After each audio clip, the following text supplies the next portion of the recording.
Good morning, everyone. I'm going to give just a second to make sure our guests have all had a chance to log in, and then I'll kick us off.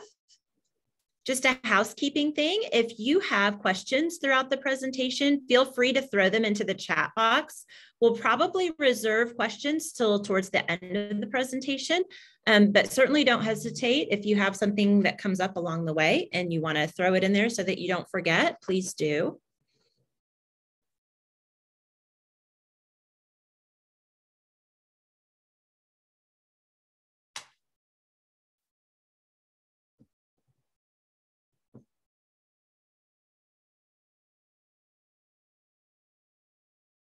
All right, I'm going to go ahead and kick us off. My name is Katy Leffel, and I'm the director for the Oklahoma School Foundations Network.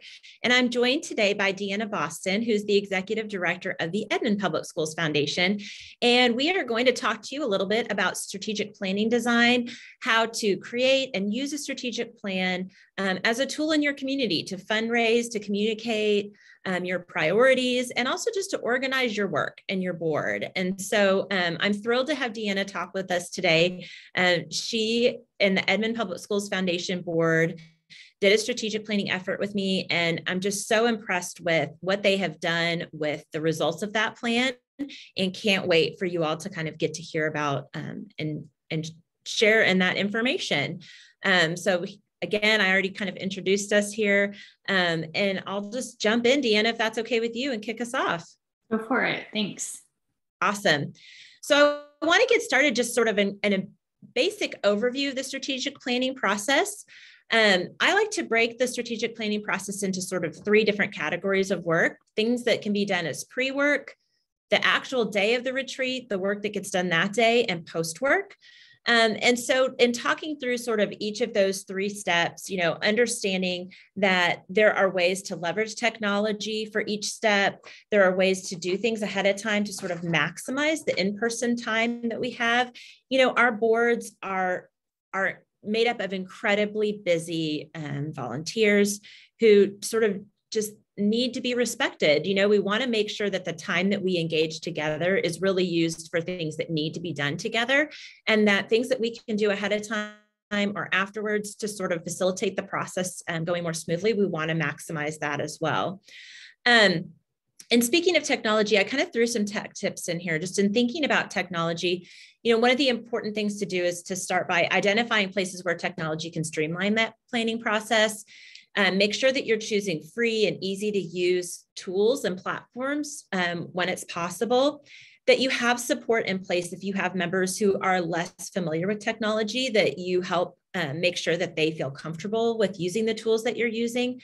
And then recognize the importance of having a level playing field. And so we'll talk a little bit more about that later, but what I mean by that is there are some times where technology is great. There are some times where technology maybe is not the best practice, but the biggest thing is leveling the playing field for everyone. I'm not a huge believer in hybrid situations where you have some people who are meeting in person and some people who are meeting, say, on Zoom.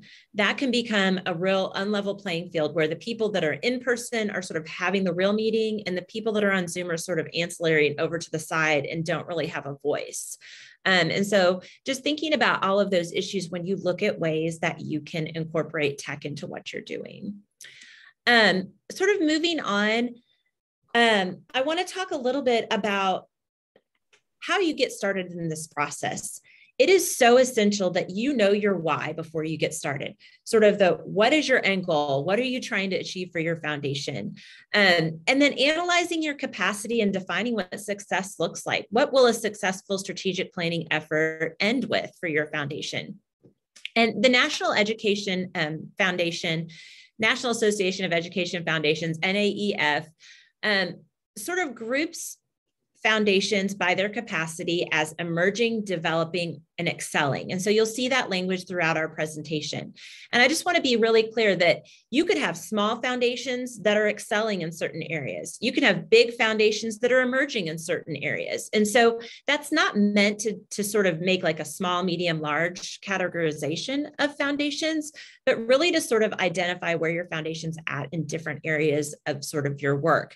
And so I'm going to talk a little bit about capacity. So an emerging foundation might look at a strategic planning effort effort is sort of like a jump start, right? Maybe you have a few areas that you really need to revamp your grant process, or you really need to undergo sort of a strategic look at your bylaws.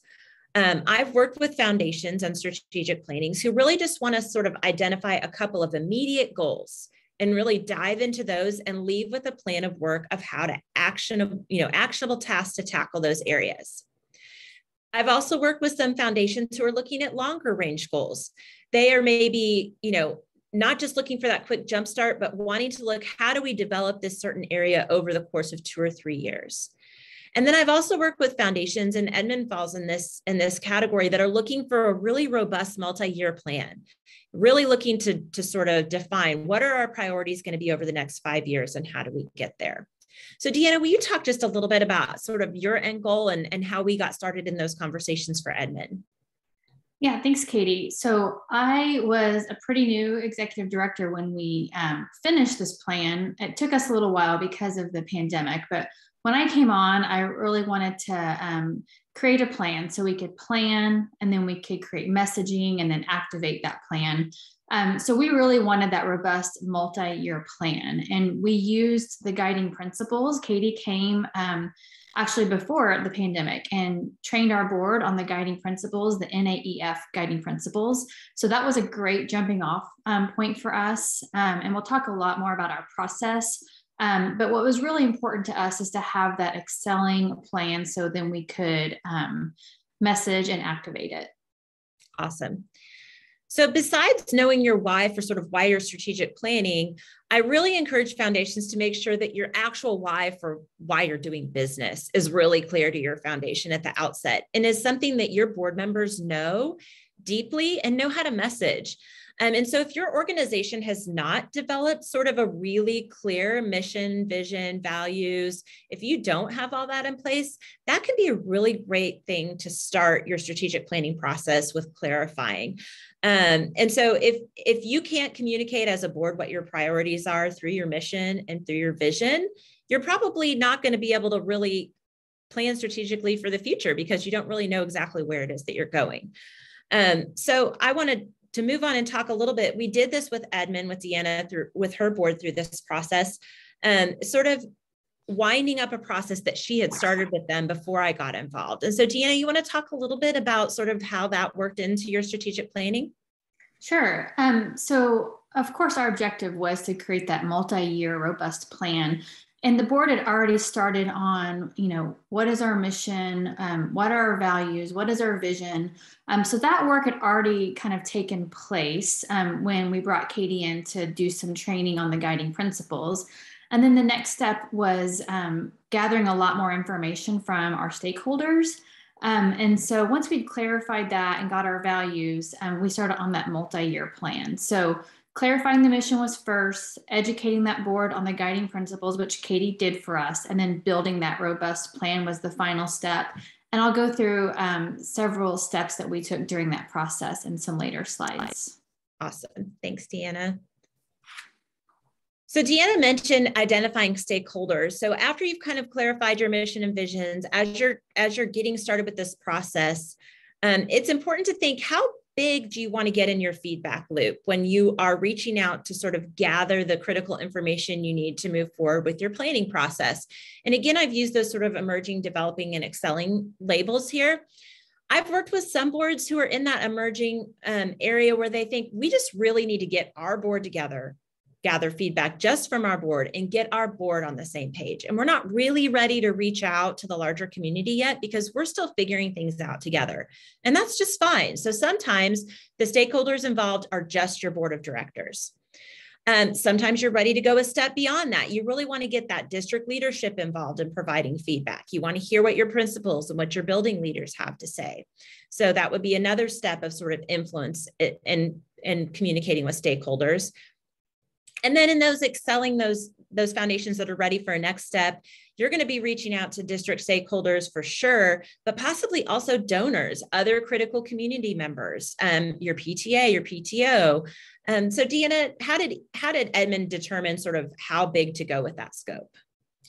Well, I mean, it kind of naturally happened this through these steps because I was a new executive director about 3 years ago. And so I really started with the board. I had lots of questions for them, which helped me kind of synthesize some information and see where we needed to go next.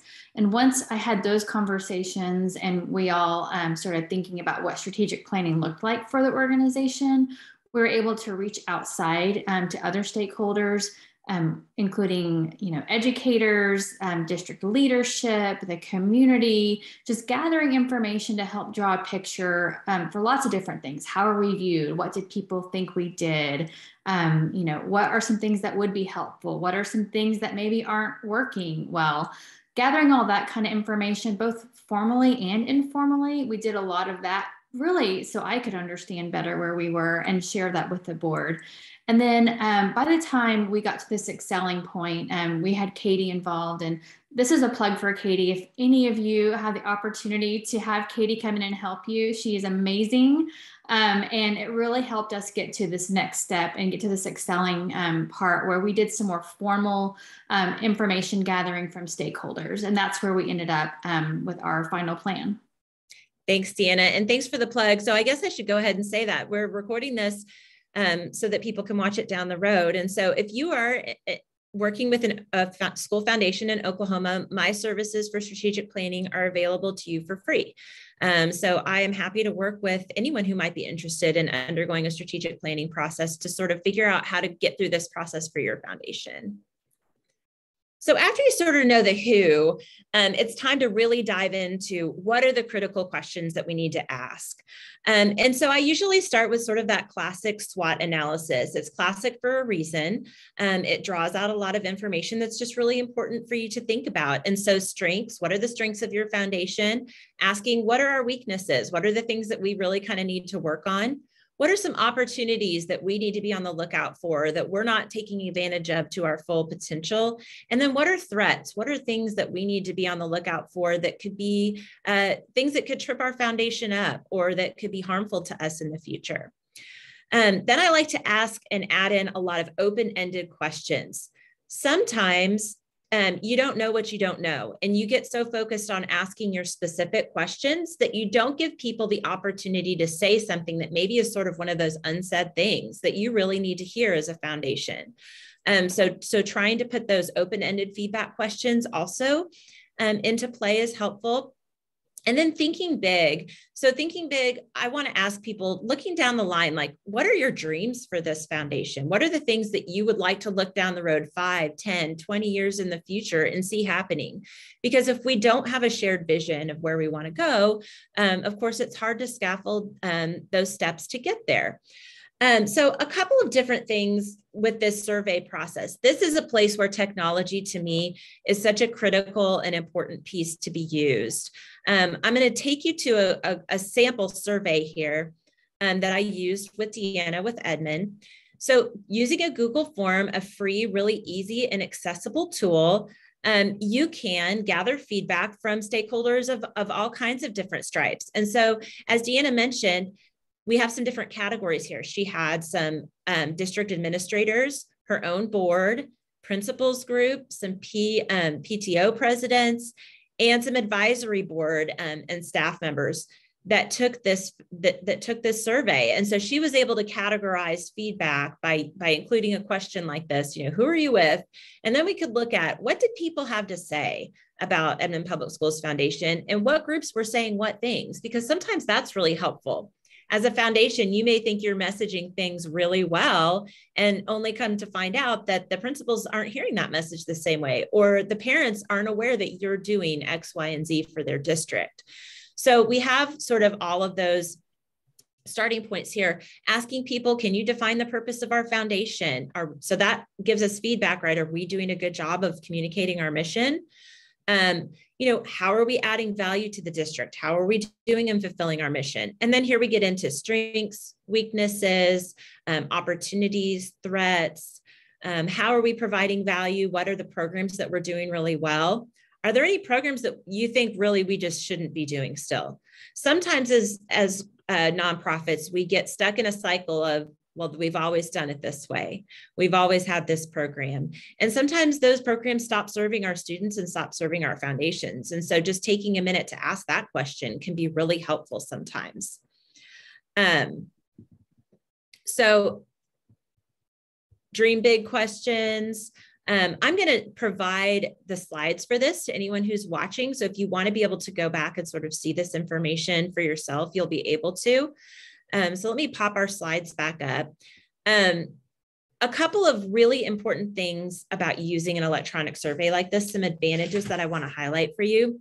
First of all, anonymity. Anytime I send out these surveys, I let people know that they are anonymous.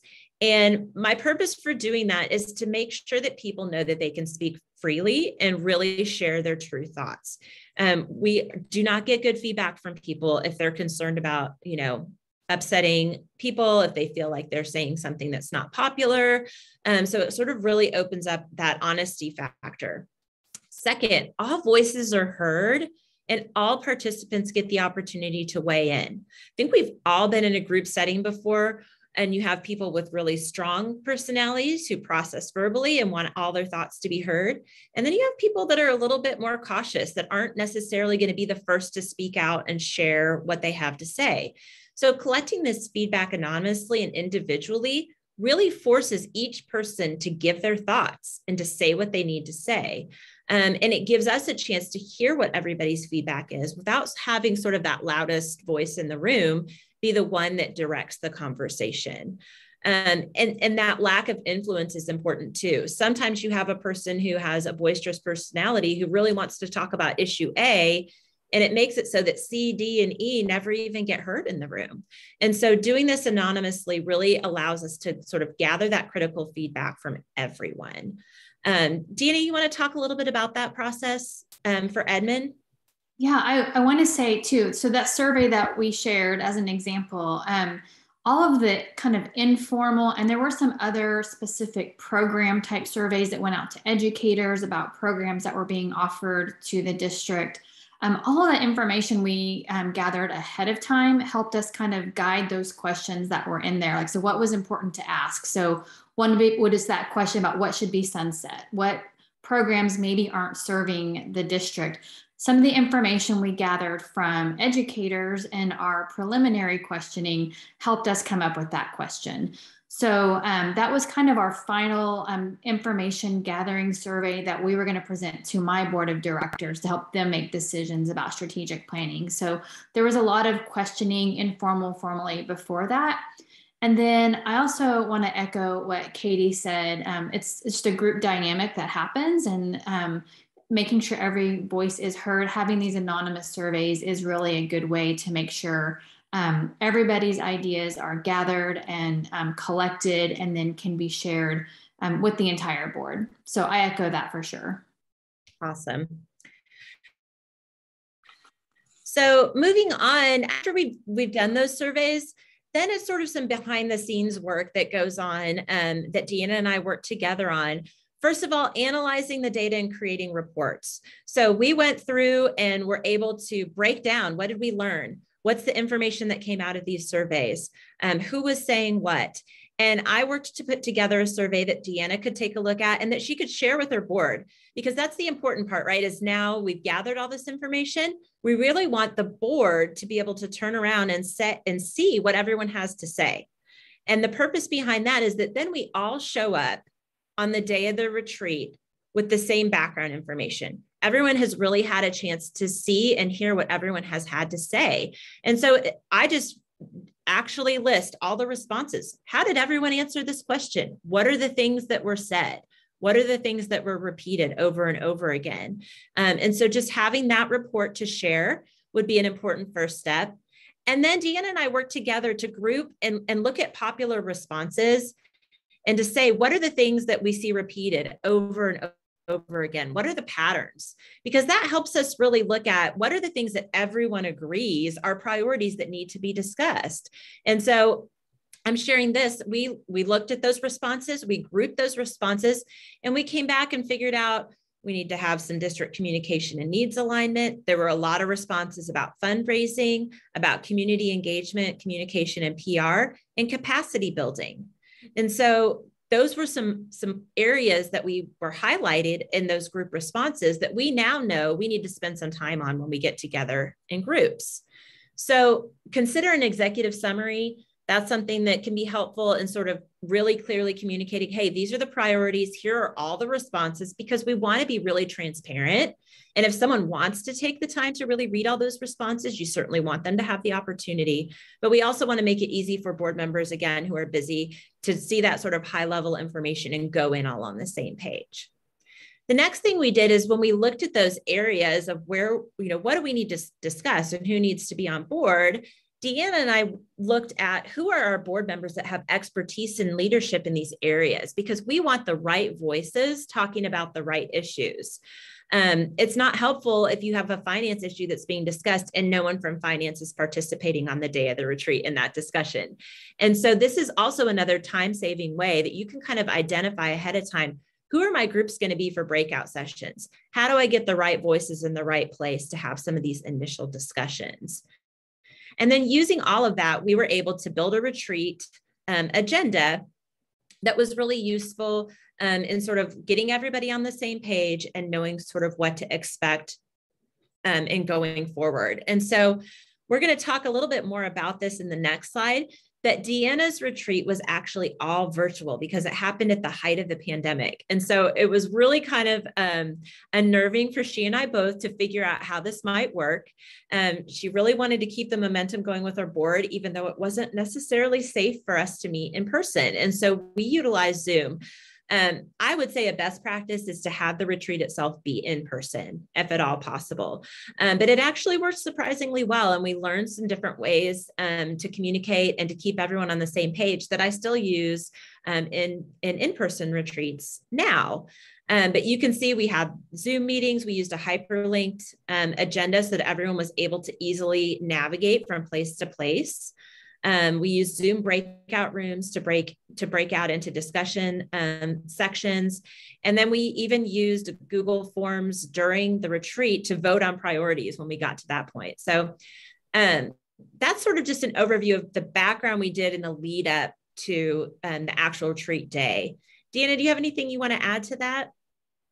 Just one thing I'll say is when you're looking at those documents, you can see we had 4 kind of core areas. Ended up being like 4 goals that were on that agenda. And through our 4-hour retreat, there was a lot of discussion and it actually crystallized into 3 specific focus areas, which I'll talk about more later. But I will say without all of that pre-work that we did up to this point, we wouldn't have gotten that far to those 3 focus areas because there was a lot of information to digest and synthesize before we got to that point. So the pre-work is just so important to shape the retreat. I love that. Yeah, the pre-work ensures that we're not wasting time, that everyone is on the same page and we know what we're going to discuss and some of the important, even subheading things that people had to say about that. And everybody sort of starts on the same level playing field and knowing sort of where you want to go. So you can really maximize that in-person time. Next, just a quick in-person versus virtual sort of, some tips that you can use. I do think, like I said, being in person for the actual retreat day is a best practice, but certainly if you're doing some follow-up committee meetings, as you look at sort of ways that you can engage your board to sort of finalize things even after the retreat day, if you have to meet again, doing meetings virtually is incredibly effective. It is very respectful of people's time. You don't have travel. As long as everyone is on the same platform, whether that's everyone in person or everyone virtual, I think it can work. One thing that I would say is that if you are doing virtual meetings, this is something that whether it's strategic planning or just another meeting in general, setting clear expectations for engagement is super helpful. So we went ahead and kind of made this best practice tip sheet for Deanna's board to use with some things that we wanted them to keep in mind, being flexible, making sure you're logged in with Google because we were using Google platform for a lot of the things we were doing, leaving your camera on, that we wanted it to be interactive, and that if everyone turns off their camera and you just see people's names, then that's not an effective interactive meeting. Using mute when it's appropriate in big meetings, but leaving your speaker on when you're in small breakout sessions. And so all of these sort of things and outlining roles, this would be something I would say, even if you're in person, if you've identified some discussion leaders or some recorders like we did, laying out for them, hey, if you're a discussion leader, here's what we need from you. Just setting those expectations can be so helpful in ensuring the success of the meeting and making sure that your board members feel like they're prepared. Our board members are so great. They want to do the right thing for our foundations. And so just making sure that you set all of those expectations out ahead of time is super helpful. One thing I do want to share really quickly is just a tool that I wasn't familiar with before we started this process, and that's Jamboards. Jamboards are something I just discovered when we were looking for ways of sort of how are we going to record information and breakout sessions, and how are we going to keep everybody on the same page. And so pretty exciting tool that's offered for free through Google. It's basically just a whiteboard with Post-its. And so what Deanna and I did to sort of train our board on how to use this tool ahead of time is that we had everyone before the retreat get on and do a little introduction activity with Jamboards. And so we asked people to come on, find a picture or upload a picture of their own that has some information or represents them, sort of a fun fact about yourself. And so you can see Deanna's and my responses are here on the first page.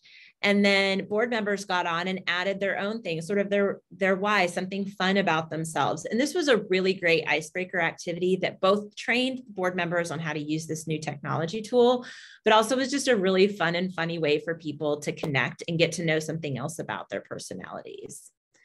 So Deanna, anything to say about sort of those virtual tools that helped smooth that process? Well, wow. Yeah, I have a lot to say. I did not know how to use a lot of those, so I learned a lot during this process. I would say I would definitely echo what Katy said about all virtual or all in person. It worked great for us because of the situation. Everyone was engaged. I was actually surprised. We had I think probably 100% participation. There were a couple people who had to leave early, but almost all of them stayed on the whole 4 hours. I don't know if that would be the same today, but I will say we've taken a lot of the virtual tools and we've carried them forward. So all of our committee meetings are virtual because of respecting people's time, but our board meetings are in person. So we all come together. So that's just my take on it now. If you'd asked me that same question 2 years ago, virtual was great. But now I would say if you could do in person, do that in person retreat. Yeah. And I like that, use of combination, that there are times where it's appropriate to still pop in virtual and times where maybe not so much.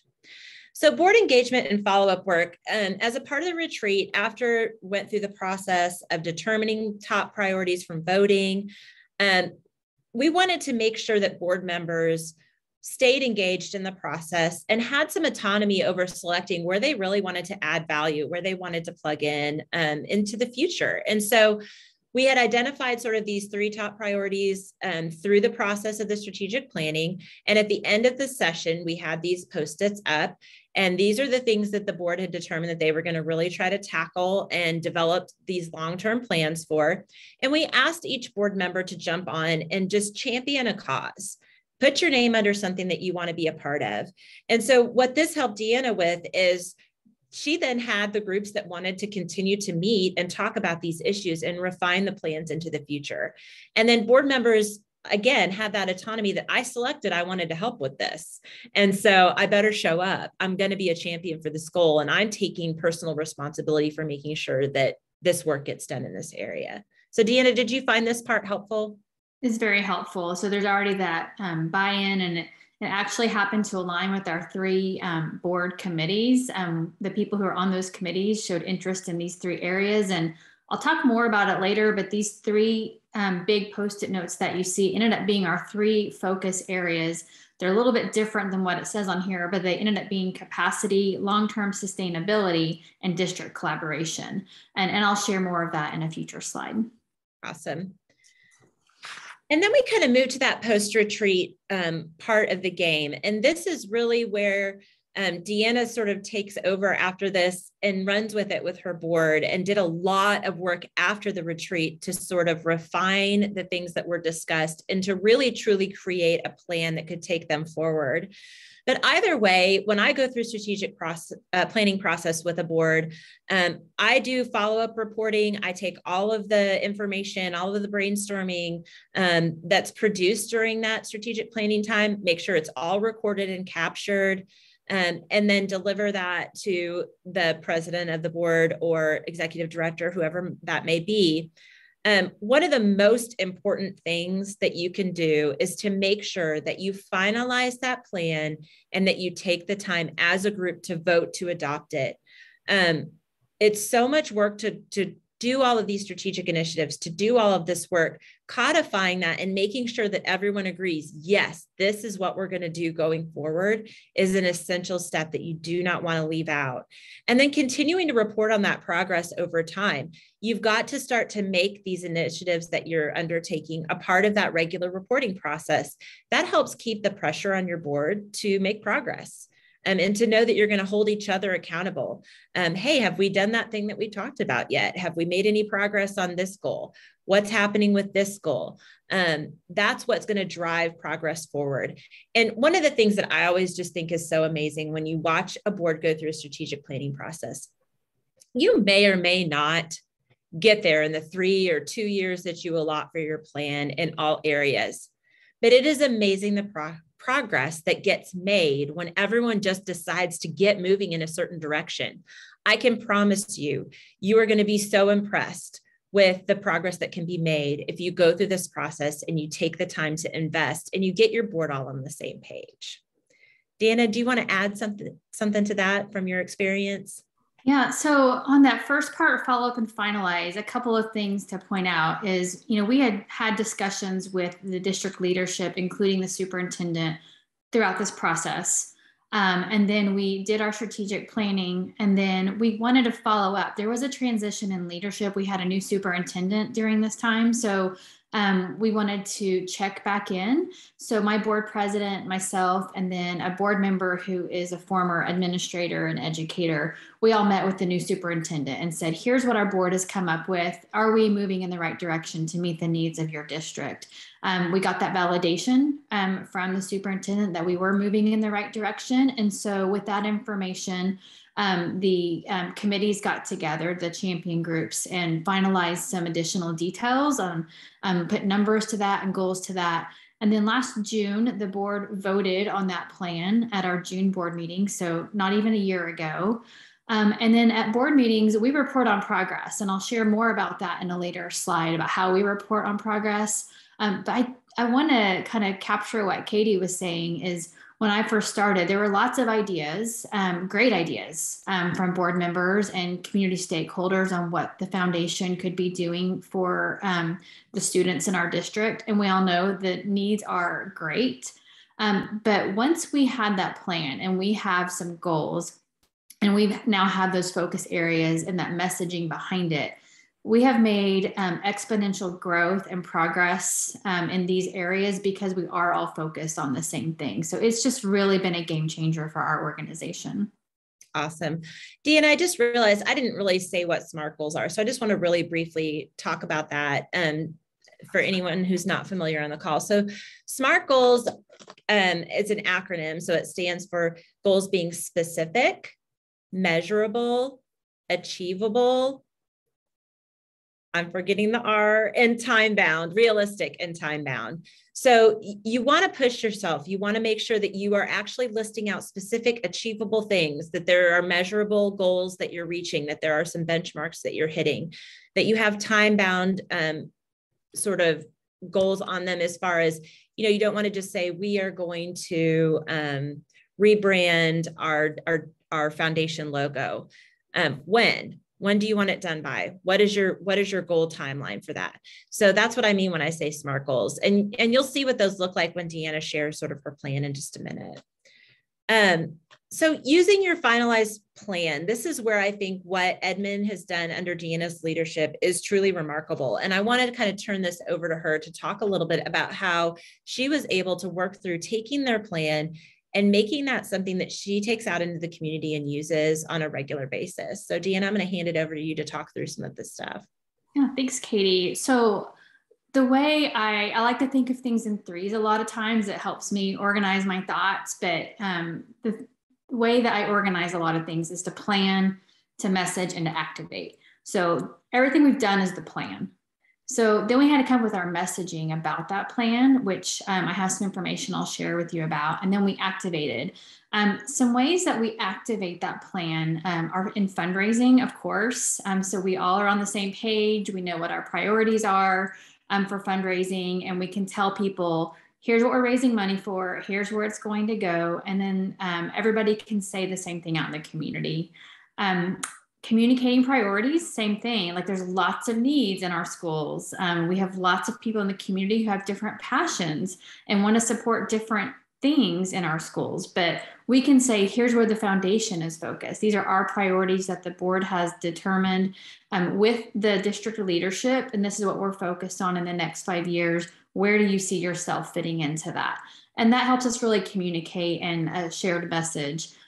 And then the third thing it really helps us do with internal and external stakeholders is set those boundaries. So a lot of times you've heard about this in nonprofit speak as mission creep.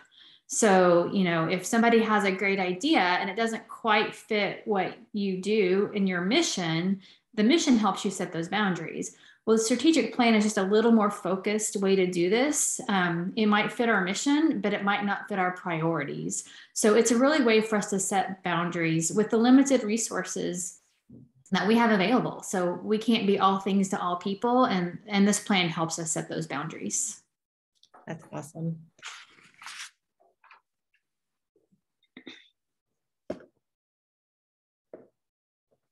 So I love this document. I think this is such a cool way to communicate what you guys spent a lot of time sort of refining and what we sort of finished the final finishing touches on at the start of the strategic planning. So Deanna, you want to share this with us with your mission, vision, and values? Yeah, thanks, Katie. So this is our final mission, vision, and core values that the board voted on as part of our plan. The mission is what we actually spent a lot of time on before we got started on this main plan with Katie, but connecting the community to advance excellence and enrich student opportunities through Edmond Public Schools. The thing I want to point out about this is we really pulled in the guiding principles, the NAEF guiding principles for all of this. And the guiding principle number 1 is what ties directly to this mission, and that's viewing students as the primary stakeholders. Our vision is to function as the leading facilitator of community investment in Edmond Public Schools. This ties back to principle number 8, which is to act as the district's primary charitable partner for district-wide initiatives. District-wide, that's really important. We're not going to go into all the schools and be the PTOs for our organization anyway, but that was really important to us. And then the core values, a couple examples is public education, that we believe in public education, and it's the cornerstone of a great community.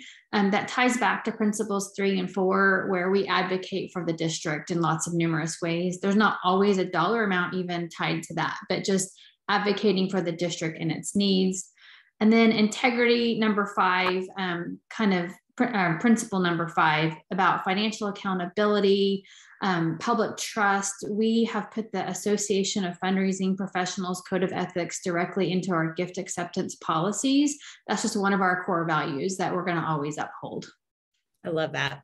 Such a great way to communicate to new board members as well, Deanna, when you onboard people, like, hey, here's what we're about. And when you are kind of going through that process of selecting new board members, to say, like, here's what we're about. Do you agree with this? Do you align with this? Can you get on board with this? I just absolutely love that as a communication tool, both internally and externally. And Katie, I'll say really quick, we just updated our board application and we included all of our strategic goals into our board application. And we asked them to describe how they align with those. And specifically, which I'll talk about some of these things here in the center where the star is, we asked them to communicate with us how they align with those. So when we're selecting board members through the governance committee and then ultimately the board vote, people are joining the board that align with our strategic vision for the next 5 years. I love that. It's all about that, getting the right people on the boat. If you want to grow in a certain direction, making sure that the folks who are going to align with that are the ones that you're getting on board with your organization. So I love that. And I love this graphic. It's such a very powerful, I'm a visual person, a powerful visual to help people sort of see in one glance what you're about. So would you talk with us a little bit about this? Yeah, so this is the visual representation of a one-page strategic plan summary that I'll show you in the next slide. But I put this together when I presented to the administrative team of the district to kind of show them what we're doing, how it overlaps. But we talked a while back about those Post-it notes. These are the 3 focus areas: the district collaboration, capacity for the foundation, and long-term sustainability. And then what you see is I've pulled out how some of the focus area goals align with those different bubbles and where they overlap. But what I really like to point out, what we're really talking about in the community a lot, is that star there in the middle where they all intersect. And that's what we're actually doing for the district. So what we're focused on is mental health and student supports, donors choose for classroom support, an art and schools program that's very specific for 3rd and 4th grade classrooms. Our celebration of excellence, where all of the district educators, support staff are recognized. Some professional development for educators. We have a student ambassador program, and then mobilizing the community, which kind of goes back to the advocacy piece. I love that. I'm going to click over so they can see sort of the more in-depth chart plan that you have here too. Yeah, and this is the same thing. It's those 3 focus areas, all of those goals kind of underneath those, and then how they tie back to our core values. I love that. And I just think this is really cool. If you're just getting started and thinking about strategic planning, don't get overwhelmed by this. This is a super high level version of what is possible, but this is all scalable. And I just love to show it as sort of a best practice. I love the way you tie things back to your core values. And, it just becomes very clear. It's a really great way to sort of communicate all those priorities that you were discussing. So talk to us about this 5-year goal statement, because I love this. This is so powerful. So all of that information that we've been sharing and all of our goals and all of the work behind all of this, we summarize into one statement. And this is what I use in the community when I'm starting a conversation, when I'm making a presentation. This is kind of the big picture of what we're doing over the next 5 years. And it is pretty powerful when you see that we say we're going to invest $2.6 million into Edmond Public Schools, and that we're going to leverage an additional $1.7 million. How we're going to grow our endowment, how we're going to secure legacy society members, and then find those creative ways to collaborate as a partner in public education. This is where I start with everybody, and then I can drill it down to what they're really interested in supporting us with. I think this is so cool. And I've got to say, I'm sure that this really gets donors excited, right? I mean, it's so specific, and you think to yourself, well, I want to be a part of that. It just is a clear path to letting people know exactly what it is that you need and what you're going after. And then I like how this sort of breaks things down by program area too. Because like you said, this is where you make that connection, right? Right. So that, all those numbers, those big, exciting numbers that we threw out, here's where we kind of break that down. So I have those conversations with them and they're like, wow, 2.7 million. Tell me more about that. Well, I could say, here's what we're doing. And then I can kind of talk about the different programs and where that funding is kind of directed. When I said leverage that 1.7 million that falls under that classroom support, we get a 5-to-1 return on investment for our donors choose and Kickstarter grants that we do. And then I also want to always be clear with them that it's not just the money, that creative community collaboration. We do a lot of other things. We have some scholarships that we do that we're not actively fundraising for. They're endowed. We have some educator awards. And then that community mobilization is something we've really just focused on that doesn't cost us a lot of money. is a resource of time and capacity, which again is one of our big focus areas. But we're doing a lot with that capacity to mobilize the community and raise awareness about the needs in the schools. I love that. And I just want to put in a quick Donors Choose plug. If that's piquing your interest, as you hear Deanna talk about that 5-to-1 return on investment and the fact that her foundation puts some funding in, but there's a lot of matching money out there through Donors Choose and through community members donating to those classrooms, that if that's something you're interested in hearing more about, reach out to me. And we also have a webinar sort of recorded with some basics about that information as well. So talk us through this example goal, because I like how you sort of break this stuff down to make it really clear. Sure. So we have lots of goals behind that. This is just one of them. So when I talked about endowing our celebration of excellence, that is a big event we have each year where Teacher of the Year, Support Staff of the Year, and now Rookie of the Year are all part of that celebration. And so it's something that the district wants to always have. They always want to in some way recognize those three positions. And so I started thinking about that long-term sustainability goal and talking to the board about it in the district. And this is what we came up with. So for long-term sustainability of this program, we wanted to make that part of our endowment. So the goal is to establish this endowed fund and raise $200,000 by June 30th, 2026. And I do want to say that that's not just a made up number. That is the number that it takes when we invest that money at our community foundation. The earnings from that would pay those awards for each winner and then the finalists that are recognized. So that number is a really specific number that we came up with. And then you can see, like I said, it ties back to our focus area of long-term sustainability. And then it also ties back to two guiding principles. Guiding principle number 7 under fund development is implement a planned giving legacy program to support long-term financial health and to fulfill the mission and manage endowments responsibly and strategically. So it just ties right back to those guiding principles, our focus area, and then we have a very specific SMART goal. I love that. I think it's a cool donor way to connect too. If you're someone who really wants recognizing teachers as important to you, this gives a really clear way to donate to make sure that that's something that Edmond Public Schools and Edmond Public Schools Foundation can always do. So I like that use of endowment for that goal in particular.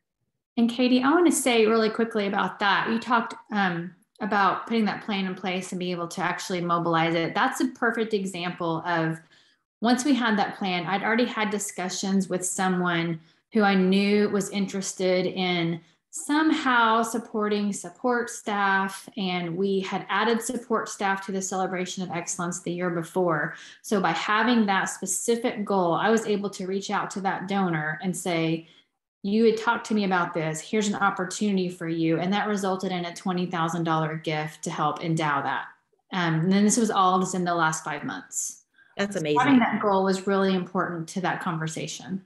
I love that. And just a lot of clarity for that donor, right? To know, okay, this is what I'm giving to, and I know what you're trying to achieve, and I want to get behind that. So I love that. Will you tell me a little bit about this slide and what you use this for? So this is something we started using at our board meetings. So we meet quarterly for our board meetings, but our committees, we have 3 board committees that meet before those board meetings. And so those committees are the ones discussing these 3 focus areas.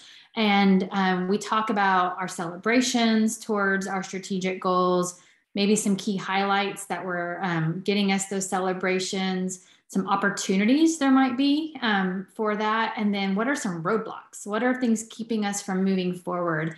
And then I summarize that into this slide for our board meetings, and we share that at each board meeting for each of those focus areas. There's one of these for each one.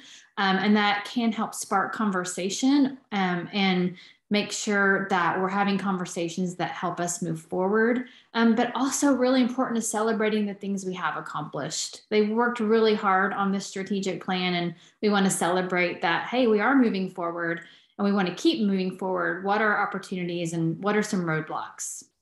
I love that. And I like this for so many reasons. Like you said, I do think celebrating success gets people excited about continuing to work. And I also think reporting regularly, we can sort of get so focused in our committees that this is our issue and we're focused on this issue.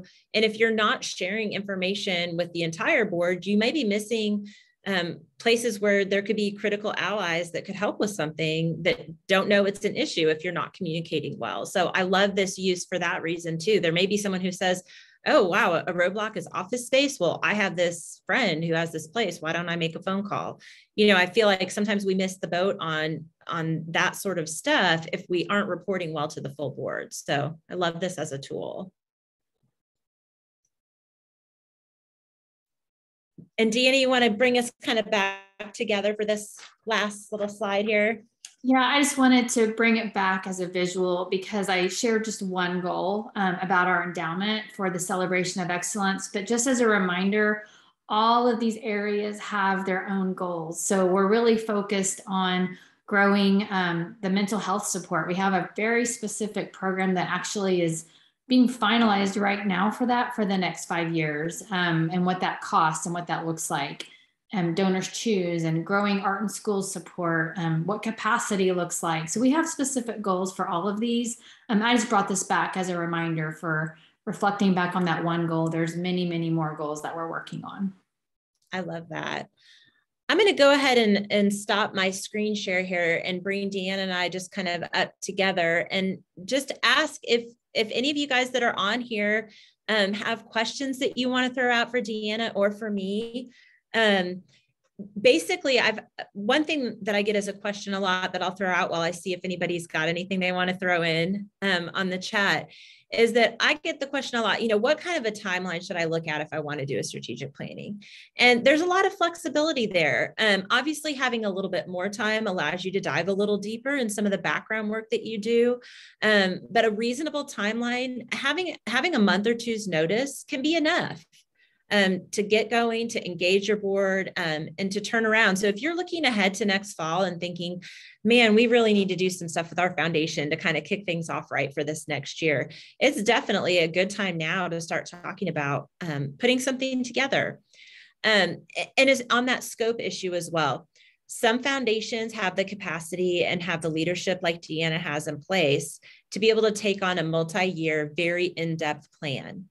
And that's great if that's your situation. But I also want to encourage you the opposite, that it is perfectly fine to decide, you know what, let's do a little Kickstarter. Let's get some goals in place. Let's work on them for a year or two, and then let's come back and do it again. That rather than having those super long-term plans, if it's better for your foundation because you're all volunteer and because you have some board turnover, to do something that's a little shorter term and more focused, there's still a ton of value in that. And that is still going to be great in moving your foundation forward. And then I also look at groups that have a hybrid version of that. The Jinx Public Schools Foundation has given me the opportunity to work with them. They have a long-term plan that was put in place 3 or 4 years ago, but they meet every year for a strategic retreat. And so in those strategic retreats, we focus on maybe 1 or 2 areas overall that need to be jump-started. And that's a shorter period of time that they spend together. Maybe we give a couple hours, but that couple hours is enough time to sort of really outline and refine a plan of work for sort of 2 areas that they really want to carry forward for the coming year. So there are a lot of ways that you can work with this. There's just a lot of flexibility to be had. And this is one of the favorite things that I get to do, is to work with boards on strategic planning. So if you're at all interested, please feel free to reach out to me, because I would love the opportunity to work with your board and to figure out what we can do to make this process work for you in the way that you all work. So Deanna, I just want to thank you so much for jumping on and taking us through all the hard work that you did with your board. I loved being able to work with you and your board. They're such a great group. Public School Foundation board members are always the best people in every community. But I really appreciate you sort of taking us through how we can go next level with some of this stuff and really using our plans as a way to set those boundaries, to communicate those priorities. That's something school foundations struggle with a lot with their districts, right? Is identifying, here's where we can plug in and help you. Sorry, we can't help you in this area, but we can't do all things. So I love that aspect of your plan. Oh, thank you. And I just want to encourage everyone, even if you start with one goal, it'll probably ignite lots of ideas and lots of ways that you could make a bigger plan, but just start with a goal and and get Katy to help you. She's amazing. Well, thank you. I'm not seeing any questions pop up in the chat. So I want to thank those of you that joined us live today. You all have my information. It's available on the website. Feel free to give me a call or shoot me an email. And I also just want to plug quickly, coming up in a couple of weeks, in early May, we're going to do a panel discussion on school foundations and student homelessness and how school foundations can engage with basic needs that a lot of our students are facing in their lives. So I would encourage you to sign up for and plan to join that opportunity connect. And just thanks again, Deanna, for being with me. And thanks everyone for jumping on. It was great to talk today. Thank you. Thanks.